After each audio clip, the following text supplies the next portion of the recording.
आइए मेरे दोस्तों, आपका स्वागत है श्रीमद् भगवत गीता पाठ में। सबके मंगल की कामना करते हुए, ईश्वर को प्रणाम करते हुए, गुरुजनों को प्रणाम करते हुए, आचार्यजनों को प्रणाम करते हुए, पुनः सबके मंगल की कामना करते हुए शुरू करते हैं।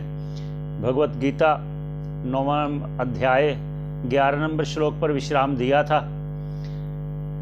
भगवान ने अर्जुन से कहा था कि जो लोग इस देह में ही अहमता ममता लिए हुए हैं, इस देह को ही सब कुछ समझकर अपना विषयों में भोग करते हैं, वह मुझको नहीं जानते।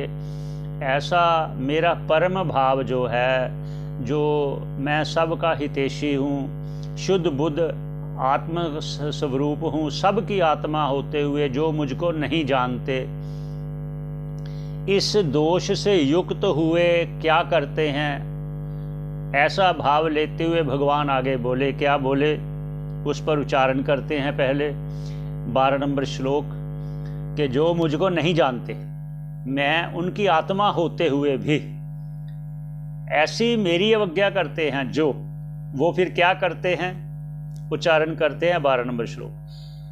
मोघाशा मोघ कर्मणो मोघ ज्ञाना विचेतसः राक्षसीम आसुरीं चैव प्रकृतिम मोहनीम श्रिताः। ऐसा भगवान बोले अर्जुन से। भाष्यकार जी कहते हैं, भगवान ने जो कहा अर्जुन से वो इस प्रकार है कि मोघ आशा, ऐसे जो मुझको नहीं जानते, मैं उनकी आत्मा होते हुए भी जो अपने देह में ही लगे हुए हैं, उसकी पालना पोषणा में, उसको सजाने संवारने में, विषयों में ही लगे हुए हैं, वो फिर क्या है, मोघ आशा। उनकी जितनी भी आशाएं हैं, जितनी भी इच्छाएं हैं, सब व्यर्थ हैं। मोघ कर्मणो भगवान भाष्यकार जी कह रहे हैं कि भगवान ने अर्जुन से इस प्रकार कह रहे हैं, क्या वो ये है कि मोघ कर्मणो, उनके कर्म भी व्यर्थ हैं, उनकी आशाएं भी व्यर्थ हैं। मोघ ज्ञाना विचेतसः, उनका जो ज्ञान भी है ना, वो भी निष्फल है, अहंकार युक्त है, अज्ञान युक्त है, विषयों में लिप्त है, ऐसा ज्ञान। फिर उनका चित्त कैसा है, विचेतसः, वो बिगड़े चित्त वाले हैं, उनका चित्त भी अपने वश में नहीं है। और फिर वो लोग कैसे हैं, राक्षसी वृत्ति वाले हैं, अर्थात वो हिंसक प्राणी हो जाते हैं, हिंसक लोग हो जाते हैं, दया भावना खत्म हो जाती है उनमें। और क्या होता है, ऐसे लोग आसुरीम प्रवृत्ति, अर्थात भोग विलास में लगे रहते हैं, विषयों को ही पूर्ण करने में लगे रहते हैं। च ऐव, और ऐसे जो अनित्य कर्म हैं, जो निकृष्ट कर्म हैं, उनमें लगे रहते हैं। और प्रकृतिम मोहनीम, वो अपने स्वभाव से मोहित हुए मोहिनीम श्रिताः, अपने इस कृत्यों से, अपने राग द्वेष से, इस अज्ञान से मोहित हुए अपने देह में ही लगे रहते हैं, उनके पोषण में ही, देह के पोषण में ही लगे रहते हैं। तो फिर आगे क्या कहते हैं भगवान, कहते हैं, ये तो जो मैंने आपको बता दिया, जो मुझको नहीं जानते, जो मेरी अवज्ञा करते हैं, उनका ये हाल होता है, ऐसे लोग हो जाते हैं वो फिर।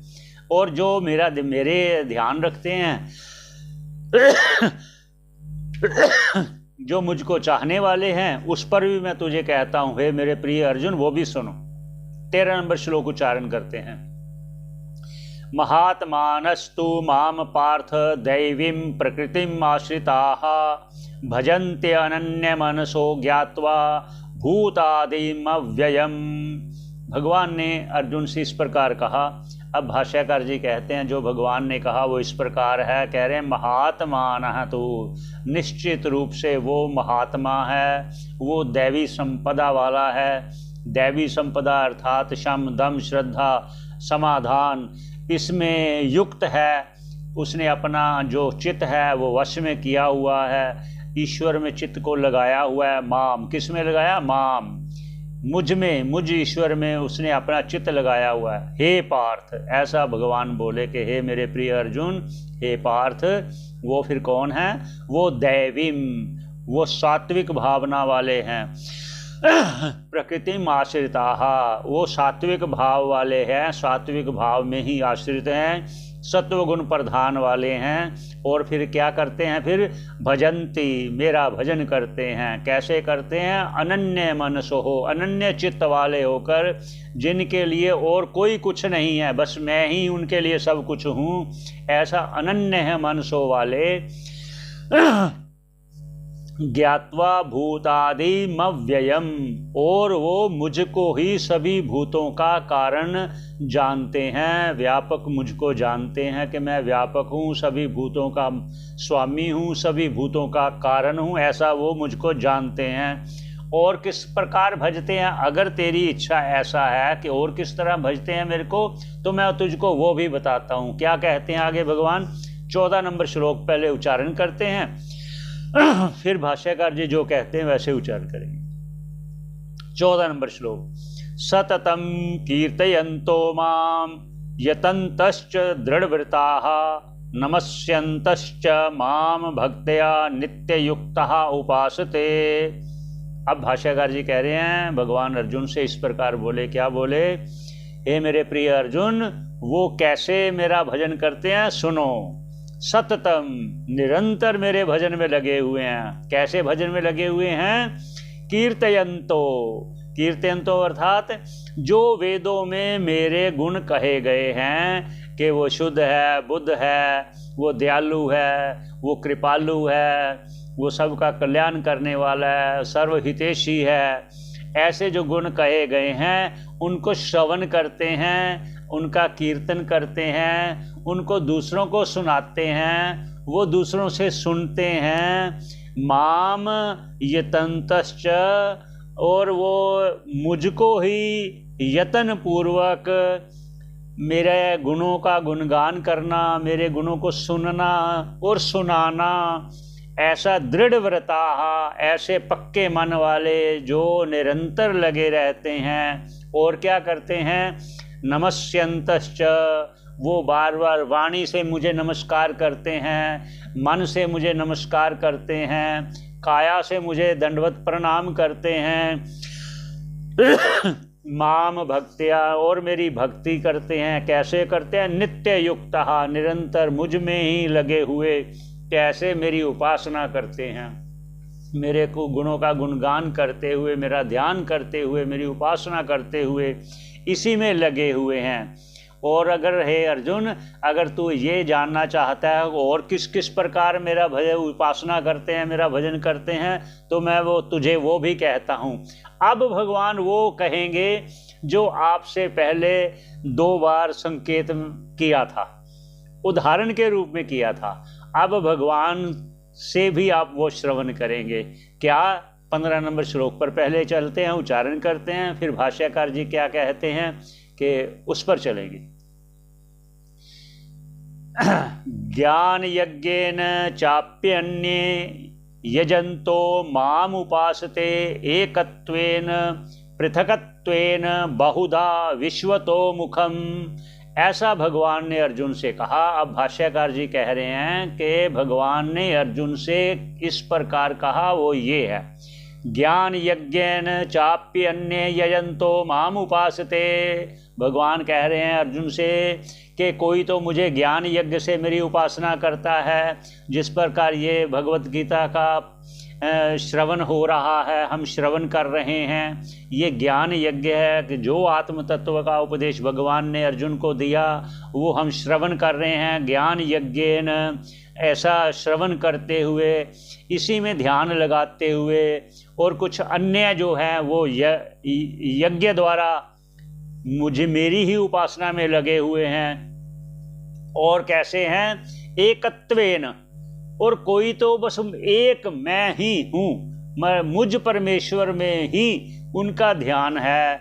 और कुछ ऐसे भी हैं, क्या कहते हैं? पृथकत्वेन। अब वो भाव भगवान कह रहे हैं जो पहले 2 बार संकेत आपको दिया था क्या दिया था, देखिए भगवान की क्या कह रहे हैं। पृथकत्वेन बहुधा, बहुत से लोग क्या करते हैं कि वो गणपति गिरिपति रघुपति गिरिजा और दिनेश ये मेरे हरेंगे सारे पंच कलेश। अब कह रहे पृथकत्वेन बहुधा, बहुत ऐसे लोग हैं जो राम में भी मुझको देखते हैं, जो कृष्ण का भजन करते हुए मुझको देखते हैं, जो भगवान शंकर का भजन करते मुझको ही देखते हैं, जो दुर्गा का भजन करते हैं वो भी मुझको ही देखते हैं, जो सूर्य का भजन करते हैं वो भी मुझको देखते हैं। यहाँ भजन का अर्थात जो उपासना करते हैं, ये भगवान देखिए पृथकत्वेन बहुधा, बहुत से, वो सब में मुझको ही देखते हैं। विश्वतो मुखम के सर्वात्म भाव से, सर्वात्म भाव से विश्वतो मुखो, ऐसा कहना है। देखिए भगवान स्वयं ही कह रहे हैं कि आप किसी की भी पूजा करो, किसी का उन्होंने संकेत दिया यहाँ तक ये नियम, अगर आप इंद्रादि को कहोगे, पहले कह चुके हैं कि वो तो वे पुनः पुनः आएंगे, उन्होंने विधान किया है, उनके विधान को समझना है हमने। उनके विधान के इतर अगर जाएंगे, इतर अर्थात उनके अलग जाएंगे तो अर्थ भी अलग होगा। एक अर्थ तो वही है जो भगवान कह रहे हैं, जैसा कह रहे हैं, जिस प्रकार कह रहे हैं, जिसको कह रहे हैं उसी को ही करना चाहिए, उसी को ही समझना चाहिए। भगवान स्पष्ट शब्दों में कह रहे हैं। तो यहीं पर 15 नंबर श्लोक पर विश्राम देते हैं। आगे फिर बहुत से प्रकार की उपासना जो है कैसे कैसे है वो भगवान आगे कहेंगे। हम यही 15 नंबर श्लोक पर विश्राम देते हैं। पुनः भेंट होगी अगले श्लोक पर। सभी के मंगल की कामना करते हुए आपका बहुत बहुत धन्यवाद करते हैं। आप श्रवण करते रहिए, अवश्य लाभ होगा। धन्यवाद सभी का।